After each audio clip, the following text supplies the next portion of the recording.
Hey guys, and welcome back to the Players Zone YouTube channel. And I'm doing combined 11 today, a different video on the channel, but super excited about this one. We're coming close to the start of the Premier League season, and despite there being a lot of great games out there, the one that stands out to me and many football fans is Liverpool and Chelsea. Got that in the late kickoff on Saturday night. I'm super excited about this game, and I thought what no better way to preview the game by doing a combined 11 between Liverpool and Chelsea. Obviously two teams that really underperformed last season.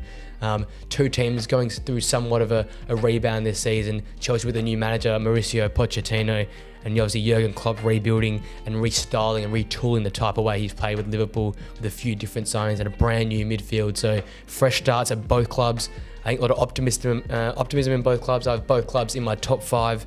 I think both can believe that they can make it into the top 4. Obviously Chelsea without European competitions this season, but Liverpool also in the Europa League, which they should coast through. So big seasons to come for both teams in the Premier League, and I'm really excited to see which way they go. And I think I'm really excited for this combined 11 because there's a few new names going around, but we've got a few sort of stalwarts of both clubs that have been successful for many years. So it'll be interesting to see what you guys think of this team.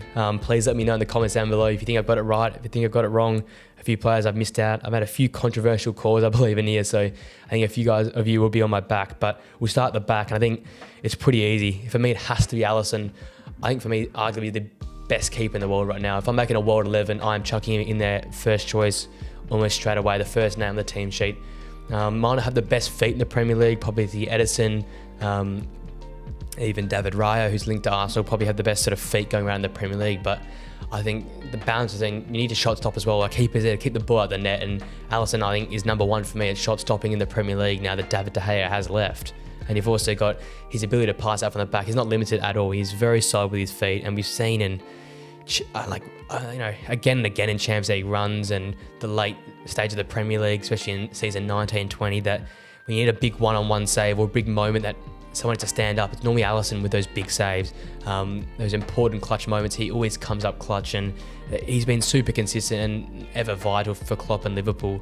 Obviously the 78 clean sheets in his 173 appearances he's made, and despite last year, I think the defense was their weakness, and despite all of that, he only conceded 43 goals and had 14 clean sheets amongst those 37 games. So an ever-present presence in that Liverpool side, ever consistent. Someone I think Klopp's now an old, trusty, reliable source there. Age 30 now, so a prime age for a goalkeeper, I think. And I think there's no better Premier League keeper. There's no need to put anyone else up against him. Obviously Chelsea with the likes of Kepa and also Robert Sanchez, who's moved across from Brighton now this season. Obviously arguably a bit better with their feet, but as an overall keeper, the best in the Premier League for me has to be Alisson, and as such, he's my goalkeeper for this team. We move now to right back. Again, could be a bit controversial, but I feel like a slam dunk for me. It's got to be Reece James. Despite only the 16 games last season, injury is his big problem and is Chelsea's problem, because I feel like when Reece James is out of the team, Chelsea do struggle.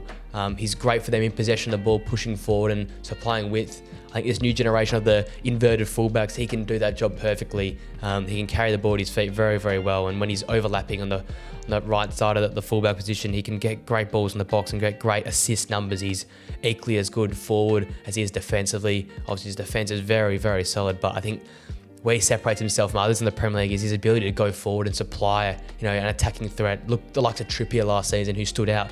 His attacking, presence was there to be seen, but I think Reece James goes to another level. And for me, similar to Alisson, the best right back, I think, and the best in his position in the league. So as such, he has to be in this team. I look back to the 21-22 Premier League season, had the 26 games and scored 5 goals and had 9 assists. That's a perfect season. If Chelsea can get him playing anywhere between 25 to 30 games this season, they will be laughing, because he instantly makes that team a better team. I think last season, despite being really bad up front and struggling in possession, I feel like if they had Reece James there, it wouldn't have looked as bad as it was for Chelsea. He is vital for their team, and hopefully he stays fit this season and Chelsea can be successful. Obviously only the 1,244 minutes last season really hampered him and the team, but only good things have come for Reece James, and as such, he has to be the right back in this combined 11. We go to the centre-back pairing now. This is where people are going to be shocked, I think. I've gone with Thiago Silva and Levi Colwill. Thiago Silva, I think it speaks for itself. Despite Chelsea having an awful season, he was the best player in that team last season. A leader, ever consistent, and a superb centre-back we've known for many years. And despite him being 38, I still feel like he's going to be up there in the top sort of 10 conversation there for the best centre backs in the league. He's ever present for Chelsea, a real leader on the field there. And if any upside came from last season, it's that Thiago Silva is still capable to do it at the highest level. He was superb for them last season when times were really, really tough there at Chelsea. Obviously, the 26 clean sheets he's had in his 82 appearances in the Premier League so far. Obviously, featured in that Champions League final win only a few years ago for Chelsea. But then I'm pairing up with Levi Colwill. Well, this is where it might get a bit edgy. If I'm picking a team tomorrow, I have to go with Levi Colwill. Looked really, really good in pre-season. Stood out. Really, really good in the ball, very solid in the ball. Obviously coming from that De Zerbi system at Brighton where they play, triangles all over the pitch and pass the ball about. Very confident at his feet, a super quick centre-back. Pairs nicely with Thiago Silva, who obviously at his old age is not as quite as quick and ripe as he used to be, but I think those two as a pairing is very, very solid. Obviously Van Dijk, top 5 centre-back in the league when he's on, but the last 2 seasons I feel like the drop-off has been very, very strong, and I think you can credit Liverpool's sort of downturn last season to the likes of Andy Robertson, Trent Alexander-Arnold. I think Virgil van Dijk for me. He's a leader on that pitch, obviously given the captaincy now. A lot of pressure on this season for him to turn that form around, to become that dominant centre-back we saw in those 1920 and 2021 seasons where Liverpool were winning trophies and dominating in Europe and dominating the Premier League. So he's not quite in my team at the moment. I know that's a very rogue call, but Levi Colwill, I think, has been super consistent over last season. Only considered the 21 goals in his 17 Brighton appearances in the Premier League last season. As I said, very pacey. He's versatile in a way as well. He can be swung to a fullback position if really needed to, but I feel like as a centre-back pairing, those two are very, very solid. We've seen it in pre-season that Levi Colwill is not mucking about, and Pochettino has seen that and has seen promise in him. As such, I feel like he'll be starting that first week, and as such, he's in his combined 11 for Liverpool and Chelsea players for me. Come to the left-hand side of the defence, and another Liverpool player will join this team, Andy Robertson, ever trusty, similar to Alisson, has been ever present in Liverpool's side the last 5 years where they've been so dominant in England and in Europe. Standout season's got to be the 1920 season when they won the Premier League, 12 goals and 12 assists and 2 goals. He'd take those 12 goals, wouldn't he? The 21 season also. 21-22 season was awesome for him. The 16 clean sheets to go along with 10 assists and 3 goals. But those ever-present high standards had dropped off last season. Only managed the 8 assists, which is nothing to be slouched at all. I think most fullbacks will take that, but Andy Robertson's standard is so high, and we expect that from Andy Robertson. So people were quite disappointed with him last season. I was quite disappointed with him last season. I credit a lot of I think Liverpool's failures on that lack of defensive authority, and obviously that includes that CDM role, which they haven't really covered for at the moment. We'll get to that in a minute, but I think a lot of last season comes from that holding midfielder in the back line really struggling last season. I think that's why Liverpool had that sort of poor mid-portion of the season and had to rush back towards the back end of the season just to secure Europa League football. But saying that, Andy Robertson has always been super consistent. He always has a high standard. Similar to Reece James, he is as good going forward as he is defensively, and I feel like his attacking game gets a bit slept on because of the likes of Trent Alexander-Arnold on that right-hand side and his incredible whipping balls into the box, but Andy Robertson is super consistent, and it probably, I think for me, as good at times going forward as the likes of Trent, but where he stands out is his defensive game is just as good as well. In the modern game, you need to be going both ways. In the new Pep and Arteta and Ten Hag systems, you need to be able to tuck in as well into midfield, but he's got the package for me, Robbo, and I think he has to be in this combined 11. Chelsea's left-backs haven't really stood out. Cucurella, Chilwell's probably not fit enough. Those guys just don't have the quality that Andy Robertson has, and I think on his day, he's the best left-back in the Premier League, and as such, he's in this combined 11 for me. Going to midfield. Now, this was a tricky one for me. So, Liverpool have totally torn up their midfield. Fabinho's gone, Henderson's gone, Thiago's never really fit, Naby Keita's gone. So you got a very young midfield there, new midfield. And similar with Chelsea, a very under-experienced, a youthful midfield. The likes of N'Golo Kante are no longer there. Kovacic has been sold as well. So it was hard making this combined 11 midfield. I was going on what these players had done away from the Premier League, which is not something I normally like to do in these sort of combined 11s or when I judge players, but I'll start, I guess, with a sort of holding position. I don't think it's his best position, but Enzo Fernandez for me has to be in this team. That World Cup for me stood out. I know people can call him a World Cup merchant or hasn't really done it in the Premier League, and it is hard to do it in the Premier League when you're in a team that struggled so much like Chelsea. Came across with big money in January. I think really struggled. The lack of structure, the lack of, I guess, managerial authority and the bad vibes, I guess, at Chelsea at the time really sort of hampered his game. But I look back to that World Cup, the way he dictated that midfield. He links the play up with the ball at his feet. Argentinian, it's got in his way. He can link the ball up with the ball's at his feet. He's super agile. He sprays the ball to other midfielders. He connects the game for Chelsea. And I think we'll see that this year with him. I think he'll take a new and bigger step under Pochettino, not only defensively, but going forward as well. I remember that awesome goal in the World Cup against Mexico where he rifled into the net. I feel like we'll be seeing more of that from Enzo Fernandez this year. The fact that Kovacic has left, it's a massive void. He'll go and fill that role. I still think they need a holding midfield to help him out. I don't think his best position is in the holding midfield. I feel like he's an ideal box-to-box midfielder, super aggressive, can link the play up with the ball at his feet. I trust no one more on that Chelsea team than Enzo Fernandez, and as such, he's in this combined 11 for me. And then someone that you might think is a bit questionable as well is, for me, is Christopher Nkunku.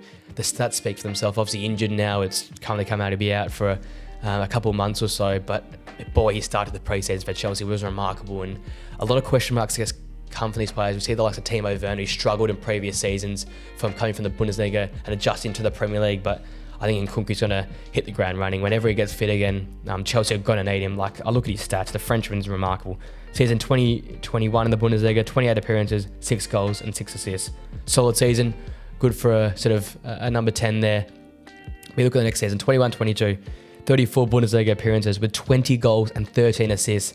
And he doesn't stop there. Last season, with only the 25 games, he got 16 goals and 4 assists. And obviously struggled with the knee ligament injuries and the sore muscle tissue injuries last season. But despite being hampered by that, 20 goals and assists combined in 25 games is remarkable. This guy is a superstar. Whether he plays as a false 9, whether he plays as a number 10 there, he for Chelsea will be so important. When he comes back, he'll be vital. I loved watching him in pre-season link up with the likes of Jackson, Enzo Fernandez, and the likes of Raheem Sterling, those front 3 players, and then obviously Enzo behind him. The connection he provides with Chelsea is so important. I think that's something they lacked last season.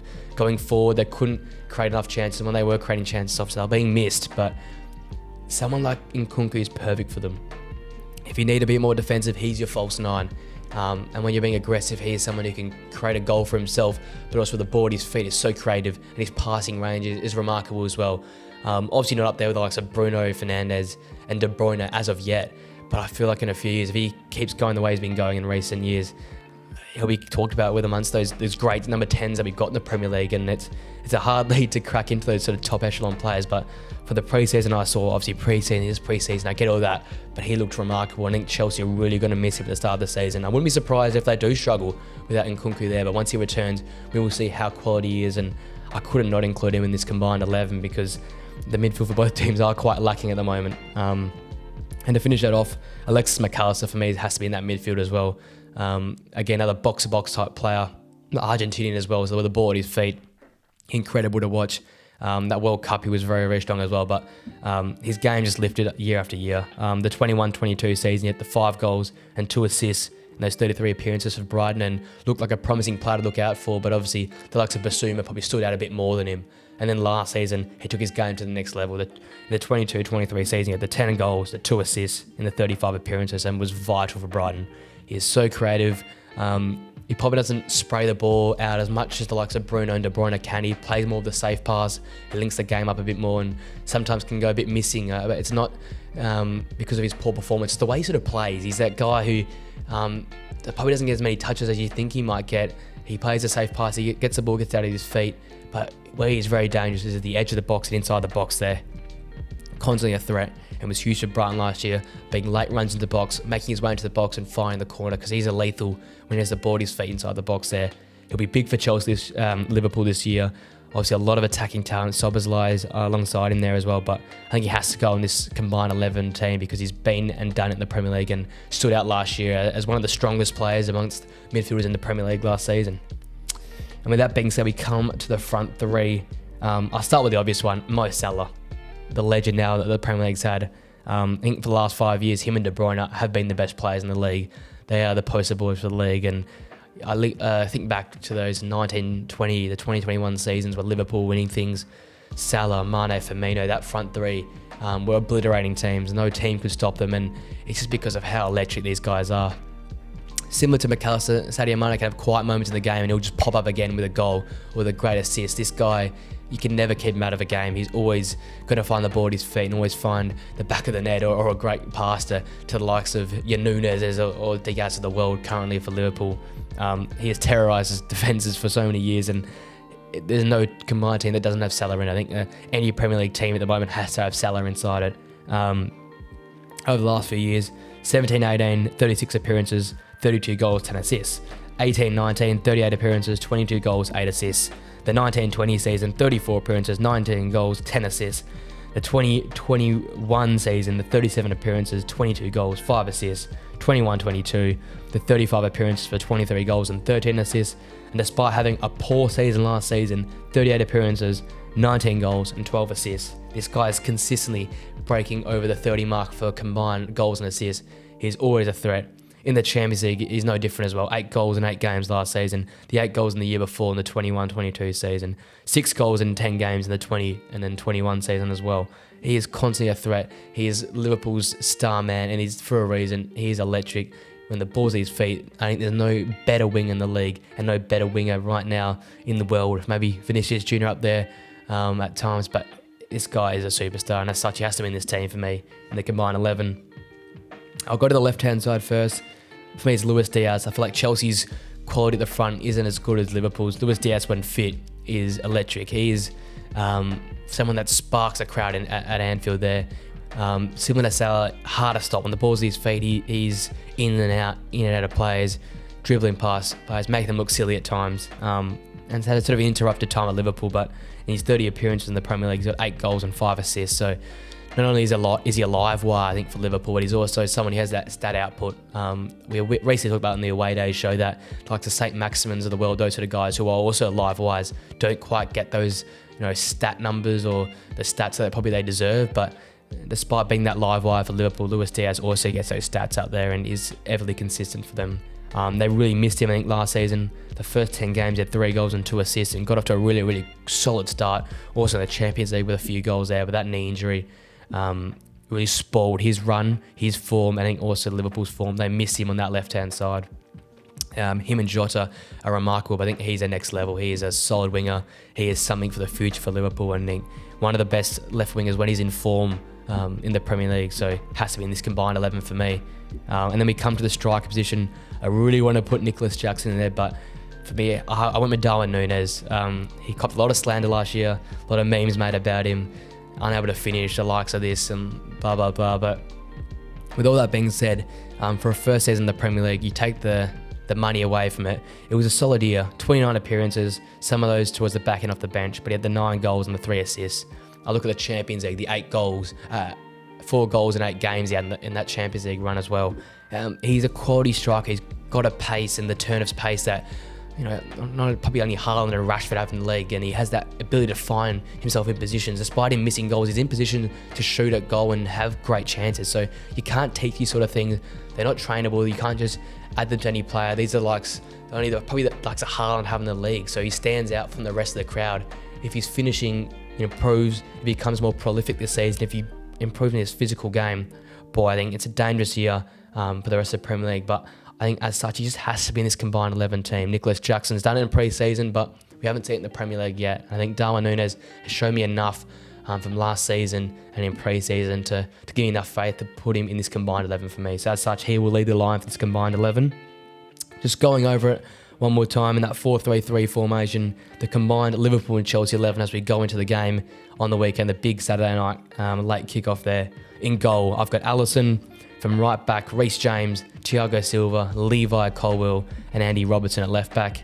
My midfield 3 of Enzo Fernandez, McAllister, and Nkunku, so 2 Argentines in there. And then a front, all Liverpool front 3, Mo Salah from the right, Luis Diaz from the left, and up front, Darwin Núñez, who, mark my word, will have a great season this year, and I wouldn't be surprised if he got on the score sheet on Saturday night. So that wraps up my combined 11 from Liverpool and Chelsea. Their big game on Saturday. Super pumped to see how that one goes. A big season for both these teams. It'll be interested to see how they go. Do they both make in the Champions League? How do Liverpool go in Europe? How do they go in the league? I think Both teams and both clubs are very optimistic. The fans are optimistic for the season to come. I'm very excited to see this one. I'll be having my eyes all over this one. It'll be a late night watch here in Perth, early hours in the morning, but I'm super excited to see how it goes. If you guys enjoyed this video, enjoyed the combined 11 that I did here, please smash a like on the video. Share the channel out with mates. We're getting very close to 100 subscribers. I think we've hit it twice, but we've dropped down a few times as well. So subscribe to the channel will be much appreciated. Turn those notification bells on because we will be smashing Premier League content for the next 2 to 3 weeks, especially while the season's new. And then obviously our Away Days weekly show to cover all Premier League news, all football news will come out every Monday afternoon. So a lot of content for you guys to feast upon. Hope you enjoy the video. Have a great rest of your day, and I'll see you guys for another video very, very soon.